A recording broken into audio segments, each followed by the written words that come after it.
Bonjour, bienvenue dans notre première vidéo au jardin.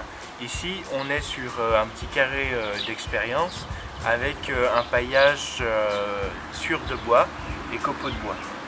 Ici on peut voir, on montrera des photos plus près tout à l'heure, que la couche de bois est en train de se faire un peu digérer par la terre, comme ça a été expliqué dans les vidéos précédentes, et que ça a un total bénéfice sur toutes les plantes qu'on y a plantées. Donc ici par exemple, on voulait montrer un peu la sauge. Ça c'est une bouture de l'année dernière, alors elle a vraiment explosé. Ici on a quelques choux qui sont plantés, des salades aussi, et là ce sont ici ce sont les semences de salade qui sont repiquées au fur et à mesure qu'on mange dans l'autre carré de salade. Elles sont repiquées là. On a tout un tas de boutures ici de noisetiers rouges. Donc en apportant le paillis de la sciure de bois, on a aussi apporté des fragments de racines de fougère. Et ici c'est un peu la structure qu'on voit, c'est pour protéger du soleil ma fougère avant que je la replante dans un endroit qui lui soit plus propice. Certaines reines marguerites là, pareil, qui poussaient dans la pelouse et qu'on a remis.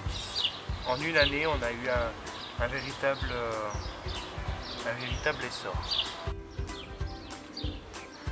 Alors ici dans ce carré, comme je l'ai dit, on a une bouture de l'année dernière de sauge, donc de sauge officinalis, et on va montrer un peu comment ça se taille.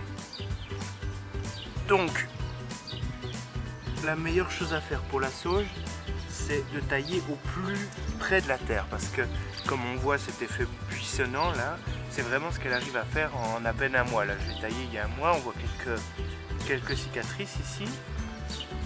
Ici par exemple, là ça a été taillé ici et ça a fait de nouveaux rameaux. Alors on prend la cicatrice qu'on avait fait à la base le plus proche de la terre et on prend juste le nœud au-dessus et on coupe. Pareil de l'autre côté et on coupe.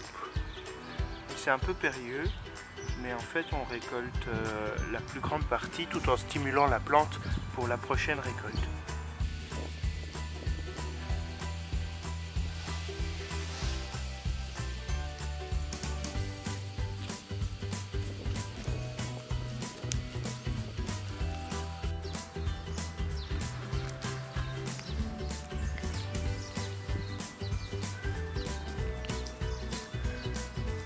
Voilà. Vous pouvez aussi attendre plus longtemps entre chaque culture, mais le fait est que c'est beaucoup plus facile à sécher quand vous avez des petites récoltes, parce que la sauge a un goût assez fort.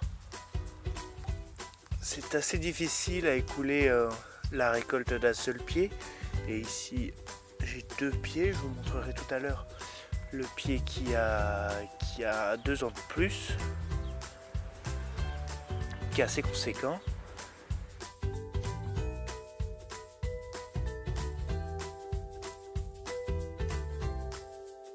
Pour la sauge, il faut aussi savoir que ça sert beaucoup au jardin parce que ça éloigne les limaces. Ça éloigne un peu tous les indésirables. Au Moyen-Âge, les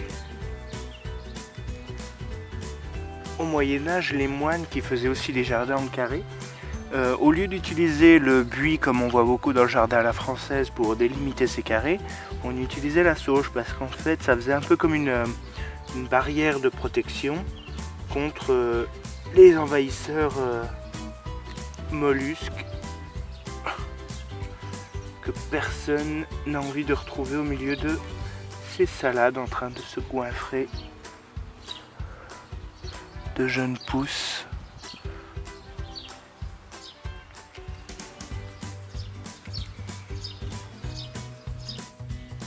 L'avantage de cette taille, encore une fois, c'est de densifier la prochaine production et de vitaliser un peu le pied. Alors oui, vous me direz, c'est un peu sévère, un peu militaire comme coupe, mais croyez-moi, au final, final on s'y retrouve. C'est bon. Voilà, alors là on se trouve sur un autre carré encore.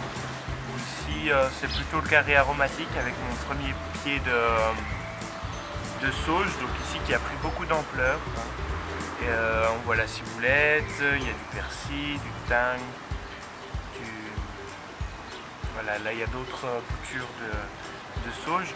Et on voit ici que la coupe que j'ai montrée tout à l'heure sur un jeune plant force à avoir une densité comme ça qui est assez intéressante. Et ensuite, une fois qu'on arrive à un arbuste comme ça assez dense, on peut le tailler à ce moment-là, on peut le tailler en forme si vous cherchez à avoir quelque chose d'un peu plus carré, comme je le disais, pour faire une petite haie, une haie aromatique qui fleurit aussi ici. C'est pas encore fleuri, ça va bientôt le donner. Et on voit les hampes florales qui commencent à sortir.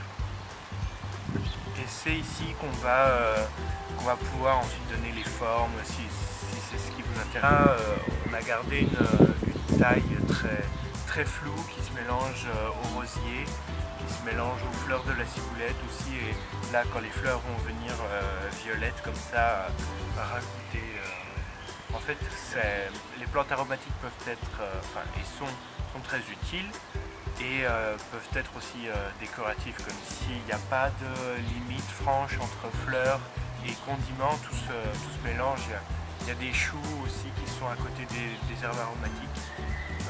Il faut essayer un peu de faire ces expériences, de mêler les choses, de voir comment ça évolue, quel insecte va être attiré par le rosier, quel insecte va être attiré par la ciboulette, et voir ainsi